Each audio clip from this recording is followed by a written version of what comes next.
नमस्कार। कहते हैं शिक्षा हमें एक ऐसा पंख देती है जो ऊंचाइयों पर उड़ने की हमें क्षमता देती है। तो हमारे सामने युवा पहले बेरोज़गार थे, अब रोज़गार में आ चुके हैं। तो इनसे हम खास बातचीत करते हैं कि आखिरकार बेरोज़गार से अगर रोज़गार मिलता है तो अंदर कितनी खुशी होती है, चीज़ें कितना चेंज हो जाती हैं। तो यही जानने की कोशिश करेंगे। तो भैया जी, क्या नाम है आपका? मेरा नाम राज है। तो आपको क्या लगता है, जब आप बेरोज़गार थे और आप इस समय रोज़गार हैं, किस डिपार्टमेंट में काम करते हैं आप? इस समय मैं मिनिस्ट्री ऑफ कम्युनिकेशन में हूँ और जब तक आप बेरोज़गार रहते हैं आपकी लाइफ में एक स्ट्रगल फेज़ होता है जो आप देश दुनिया से परे होते हैं। आपके पास कोई ज़िम्मेदारी नहीं होती है सिवाय कि एक नौकरी पाने के। और जिस दिन आप नौकरी में आ जाते हैं या आपकी नौकरी लग जाती है, उस दिन से आपकी एक ये ज़िम्मेदारी ख़त्म होती है कि आपको नौकरी लेनी है। उसके बाद इसके अलावा कई सारी ज़िम्मेदारियाँ फैमिली को लेके आ जाती हैं कि फैमिली के खर्चे और भी खर्चे हैं। तब आपको ये महसूस होता है कि आपका जो गोल्डन पीरियड था वो आपका बेरोज़गारी के टाइम में आपका स्ट्रगल था, क्योंकि उस टाइम में आपके पास और कोई ज़िम्मेदारी नहीं होती, आपके पास और कोई टेंशन नहीं होती है।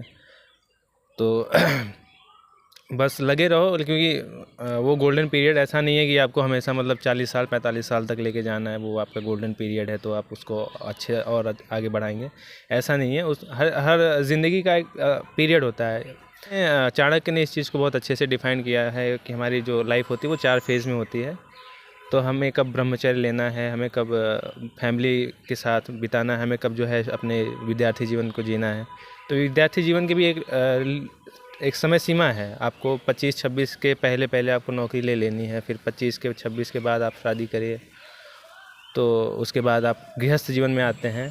तो ज़िंदगी के 4 परख हैं, तो उस हिसाब से आप अपने आप को लेके चलिए, क्योंकि एक आइडियल जीवन जीने का तरीका यही होता है। अच्छा, ये बताइए, आपने अभी कहा कि 4 तरीके होते हैं और स्टूडेंट लाइफ में देखिए, बाय द वे बहुत से लोग तैयारी करते हैं और बहुत से लोगों का समय पे हो जाता है और कुछ कमियां हैं कि पेपर लीक और सब, उस मुद्दे पे हमारी यहाँ पे बातचीत नहीं हो रही है। तो आपको नहीं लगता है यहाँ पे बहुत सारे लोग हैं अपनी क्षमता को स्टार्टिंग से बनाए हुए थे और अभी भी बनाए हैं, लेकिन एक टाइम पीरियड के बाद भी नहीं होता है, तो उनके माहौल यानी कि शादी को लेके, समाज को लेके बहुत सारी मतलब बहुत दबाव फील करते हैं। अच्छा, ये बताइए, जैसे अभी आपने कहा 4 फेज होता है, चाणक्य के बारे में अच्छा। आपने बताया 4 फेज हाँ, होता हाँ, है। हाँ, हाँ। तो आप नौकरी के बाद अब आपका कौन सा फेज चल रहा है? नौकरी, अब हमारी शादी हो गई, अब हम गृहस्थ जीवन में हैं, चल रहे हैं बढ़िया। अच्छा, आपको नहीं लगता कि जब आप नौकरी नहीं पाए थे तो मतलब एक गांव के इलाके से बहुत से लोग यहाँ रह रहे होंगे आपके और बहुत हर तरीके का दबाव, प्रेशर, तो आपको लगता है अब हर तरीके से मुक्ति मिल गई हो या फिर और अलग प्रेशर क्रिएट हो गया हो? नहीं, मुक्ति तो देखिए, जिम्मेदारी से आप कभी मुक्त नहीं हो सकते हैं। चाहे आप विद्यार्थी जीवन में रहिए, चाहे बचपन में रहिए, बचपन में भी आपके पास जिम्मेदारियां होती है, बस आपको उस लेवल की जिम्मेदारी नहीं होती कि आप अच्छा, अपना आप बचपन इस तरीके से और मुस्कुरा रहे हैं, ऐसा तो नहीं कि बीवी का प्रेशर कुछ ऐसा? नहीं, वो तो हर लड़के की यही कहानी है।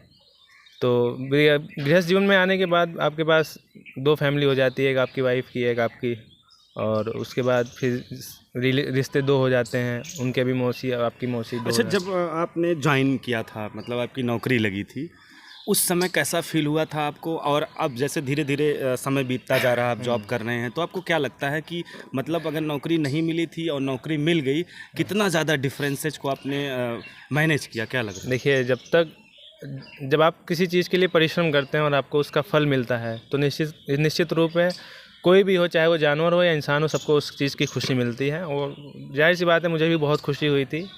और जब पहले दिन मुझे भी याद है, जब मैं ज्वाइन किया था, तो उस दिन हर चीज़ें अननोन होती हैं। आप जब नई जगह जाते हैं तो हर चीज़ सीखने का मौका मिलता है। फिर आप धीरे धीरे उस काम में ढल जाते हैं, तो फिर एक आदत सी बन जाती है, एक रूटीन बन जाता है कि आपको सुबह इतने बजे उठना है, इतने बजे खाना खाना है, नहाना है, ऑफिस जाना है, फिर ऑफिस से आना है। तो आपका एक रूटीन हो जाता है डेली का। आप अपने आप में इतना व्यस्त हो जाते हो कि फिर और चीज़ें आपको नहीं दिखाई देती हैं समाज में। वो फिर आप पे डिपेंड करता है कि आप अपने जीवन में और क्या करना चाहते हैं। आप सोशली ज़्यादा इम्प्रूव करना चाहते हैं या अपने कुछ करियर में एक्स्ट्रा कुछ अपने पैशन को लेके करना चाहते हैं, तो वो आप पे डिपेंड है। बाकी जो मेन चीज़ है तब आपके पास पैसे की कमी नहीं रहती है। अच्छा, बहुत से स्टूडेंट यहाँ तैयारी के लिए आते हैं, तो उसमें से बहुत से लोग आते हैं, आने के जस्ट तुरंत बाद ही सीरियस हो जाते हैं और सीरियसली पढ़ाई करते हैं। और बहुत से लोग ऐसे हैं, वो फेज़ देखते हैं कि मेरा फेज़, ये फर्स्ट फेज़ चल रहा है, सेकंड, अब मेरा एकदम लास्ट फेज़ चल रहा है, मुझे मतलब सीरियसली पढ़ना है। तो आपको कभी ऐसा लगा कि आपने बीच में पढ़ाई कम की हो, या फिर स्टार्टिंग में ज़्यादा की हो, या फिर फाइनली अब आपको लगा हो कि अब मुझे नौकरी लेके चले जाना चाहिए? देखिए, फेज़ जैसी कोई चीज़ नहीं होती है, वो डिपेंड करता है कि आप कब जगे हैं, कब आपको महसूस हुआ है कि नहीं, हमने इतना टाइम अपना गंवा दिया है, अब हमें नौकरी लेके जाना है। उसके बावजूद भी हम 1-2 दिन आप पढ़ाई करते हैं, फिर आप उसी फेज़ में दोबारा ढल जाते हैं कि अरे चल रहा है, थोड़ा वो एक आशा था कि थोड़ा चाय पी लेते हैं फिर पढ़ते हैं, थोड़ा नींद लेते हैं फिर पढ़ते हैं। तो ये आपके ऊपर डिपेंड है कि आप कब जगते हैं, आपको कब चिंता होती है कि मुझे नौकरी लेनी है, मेरी उम्र निकल गई है, मैं इतने साल का हो गया हूँ। एक एज के बाद आपको एक खुद प्रेशर आने लगता है। जब आप 29-30 के पहुँच जाते हो, फिर आपको पता चलता है अरे मेरा 30 साल निकल गया, मेरे 20 साल और बचे हैं, 30 साल और बचे हैं मेरी लाइफ के, तो मेरा खुद का इनकम नहीं है। फिर आपको लगता है घर वाले आपको पैसे नहीं दे रहे हैं, फिर आपको खुद महसूस होता है कि मुझे अब कहीं कमाने जाना पड़ता है चाहिए। तब फिर आप इधर उधर भटकते हैं। फिर आपको उसमें से कुछ होते हैं जो तुरंत प्राइवेट जॉब की तरफ शिफ्ट हो जाते हैं, कुछ होते हैं फिर तुरंत एक प्रेशर देते हैं और एक झटके में आप अपना एग्ज़ाम क्लियर करके। अच्छा, ये बताइए, बहुत से इलाके के लोग प्रयागराज, दिल्ली, लखनऊ जैसे बड़े बड़े शहरों में कोटा तक तैयारी के लिए जाते हैं, और उसमें से बहुत से स्टूडेंट ऐसे भी होते हैं कि फाइनली उनका 1 नंबर 2 नंबर से ऐसे रुकता है, फाइनली नहीं हो पाता है, और उनका एज फैक्टर हो जाता है। इट मीन्स मान लेते हैं 35, 36, ऐसे भी बहुत लोग मिलेंगे। तो उनके ऊपर आपको लगता नहीं कि बहुत ज़्यादा प्रेशर, शादी का प्रेशर हर तरीके से, तो मतलब देखिए, वो फैमिली पे डिपेंड है कि आपकी फैमिली आपको कितना सपोर्ट कर रही है। हो सकता है जो 35 का उसके घर की इनकम मतलब उसका बैकग्राउंड बहुत बढ़िया हो, इकोनॉमिक बैकग्राउंड बहुत बढ़िया हो, तो उसे नहीं ज़रूरत है, उसे घर से मिल रहा है, उसके बाप दादा लोग बना के रख के चले गए हैं कि वो अगर ना भी नौकरी पाए तो ज़िंदगी में मतलब अपना खेती बाड़ी करके या नौकर लगा के अपना काम करा के ज़्यादा एज के हो गए हैं, तो कहते हैं भैया ब्याह ना हुई, अब क्यों, मतलब अब क्यों देखा ही ना आई, तो आपको क्या लगता है? देखिए, पैसा है तो सब कुछ है। जिस दिन आपकी नौकरी लग जाएगी, आप कितने भी बूढ़े होंगे, आपको कोई ना कोई लड़की मिल जाएगी। वो बात अलग है कि वो भी एजेड होगी या तलाकशुदा होगी या फिर विडो होगी, वो डिपेंड करता है। बट ऐसा नहीं है कि लड़की आपको ज़्यादा नहीं मिलेगी। एज हो जाएगा तो क्या जनरेशन पे फैक्टर नहीं बन सकता है? जनरेशन फैक्टर तो हमेशा से अब जैसे डिले होता जा रहा है। पहले क्या होता था कि आप जब 24-25 में ही या 22-23 में ही आपका एक बेबी हो जाता था, और अभी क्या है, लोग जब तक नौकरी, उनकी कसम ऐसी है कि जब तक नौकरी नहीं पाएंगे तब तक शादी नहीं करेंगे। जाहिर सी बात है, अगर आपके पास इनकम नहीं है तो आप शादीशुदा ज़िंदगी अच्छे से नहीं वो कर सकते हैं। तो पहली तो नौकरी है, जिसकी वजह से एज फैक्टर मैटर कर रहा है। आजकल लोग 30-32 साल की एज में शादी कर रहे हैं, फिर 2-3 साल गैप कर रहे हैं, 35 साल में बच्चा हो रहा है। तो जब तक वो रिटायर होंगे, लड़का 20-25 साल का होगा, अगर उसने 20-25 साल में उसके लड़के ने नौकरी ले ली तब तो अच्छी बात है, वरना फिर वो रिटायरमेंट के बाद वो पैसा फिर काम आता है अपने बच्चे की पढ़ाई में। तो ये एज फैक्टर है। गांव के इलाके से जब बच्चा आता है, अब तो देखिए शिक्षा जो ऐसा माहौल है अपने भारत में कि 12th बाद भी अब लोग गांव से जाके BSc ग्रेजुएशन करते हैं और बाहर जाके तैयारी भी करते हैं। ऐसा भी अब मैक्सिमम होने लगा है। देखिए, इसमें 2 चीज़ें हैं।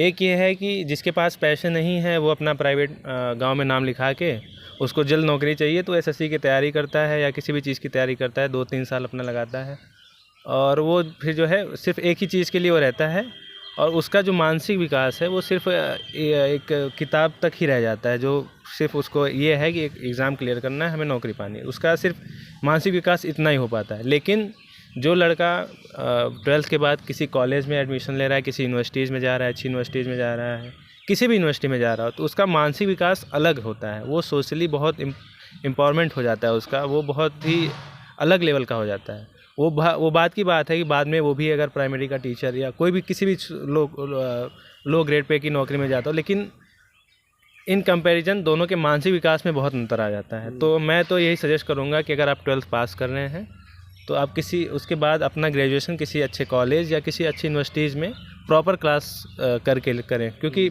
आप ऐसा नहीं है कि आप प्राइवेट में नाम लिखा कर भी ही तैयारी कर सकते हैं, ऐसा नहीं कर ही तैयारी कर आपका सकते कहने का हैं। मतलब है कि टीचरों से लिंक हो और हाँ, स्टूडेंट के साथ लिंक हो, हाँ। मतलब आप एक एटमॉस्फेयर बना क्रिएट करके आज चलें। हाँ, ये जो आजकल ऑनलाइन क्लासेस चल रहे हैं, इसका सबसे बड़ा ड्रॉबैक यही है कि हम टीचर से फेस टू फेस हमारा इंटरेक्शन नहीं हो रहा है। हमारा मानसिक विकास जो है हमारे क्लासरूम में होता है, हमारे रूम में, घर के रूम में नहीं हो सकता कि हम एक वीडियो में देख रहे हैं, चलिए क्लासेस चल सर, रही हैं। आपका एसएससी मतलब सीएचएसएल में आपका हुआ है ना? हाँ, मैं तो SSC से मतलब आपको लगता नहीं कि एसएससी सीजीएल सीएचएसएल में इस समय जो कंपटीशन चल रहा है और वैकेंसीज को लेके, और मतलब एक कहते नहीं मिनी आईएएस है, मतलब एसएससी एक मिनी आईएएस है और इसमें भी बहुत कंपटीशन है, बहुत ज़्यादा इंग्लिश को लेके, हर मतलब जितने भी सब्जेक्ट हैं सबको लेके, तो मैम आपकी क्या स्ट्रेटजी रही है? देखिए, भाषा इंग्लिश एक भाषा है, हमेशा से उसको भाषा की तरह ही पढ़ना चाहिए। ऐसा नहीं कि वो एक सब्जेक्ट है आपके लिए, मतलब अगर सब्जेक्ट मान के चलेंगे तो आपको कभी इंटरेस्ट नहीं आएगा उस चीज़ में, क्योंकि हो सकता है किसी का इंटरेस्ट पॉलिटी में हो या ज्योग्राफी में ना हो, किसी का तो सब्जेक्ट वाइज आप मान के चलेंगे। आप ये सोचिए कि आपको एक भाषा सीखनी है, क्योंकि आप कहीं भी कम्युनिकेट करेंगे तो आप साउथ में चले जाइए तो वहाँ पे आप हिंदी में कम्युनिकेट नहीं कर सकते, आपको या तो इंग्लिश आनी चाहिए या तो वहाँ की लैंग्वेज आनी चाहिए, तो आप टूटी फूटी इंग्लिश वहाँ जाके बोलेंगे ही। तो एक भाषा ही है, आप एक भाषा सीख लीजिए, थोड़ी बहुत ही सही लेकिन सीख लीजिए। एसएससी मतलब ठीक है, मान लीजिए 50 में आपके 40 नंबर आ रहे हैं तो अच्छी बात है, उतना बहुत है आपके लिए। मतलब अगर सिलेक्शन लेना है तो फिर आपको मतलब उस हिसाब से पढ़ना पड़ेगा, क्योंकि कंपटीशन इतने ज़्यादा है कि हर लड़का इंग्लिश पढ़ रहा है और सबको इंग्लिश सीखनी है। चलिए, अब लास्ट क्वेश्चन है सर आपसे ये कि शादी के बाद आप पहली बार कहाँ मुस्कुराए थे? दिल्ली कब मुस्कुराए थे, हनीमून पे या कहीं और? नहीं, हम हनीमून अभी तक नहीं गए हैं और शादी के हमारे 6 महीने हुए हैं अभी। लोगों की शादी नहीं हुई है और इतना ज़्यादा कहते नहीं हाइपोथेटिकल सोचते हैं कि ये होगा, ऐसा होगा। वो अपनी आप तो अपनी जॉब पा गए हैं, जिसका आपके पास तो कोई वही नहीं है, आपको जाना देखो चाहिए। अगर आप शादी को एक भगवान का रूप दें तो वही है कि जाकी रही भावना जैसी, प्रभु मूरत देखी तिन तैसी। तो शादी को भी लेकर अपना अपना परसेप्शन है, जो जैसा सोचता है उसको वैसा दिखता है। आप अच्छा सोचेंगे तो आपकी ज़िंदगी अच्छी आपका क्या परसेप्शन है? मेरा तो अच्छा ही है।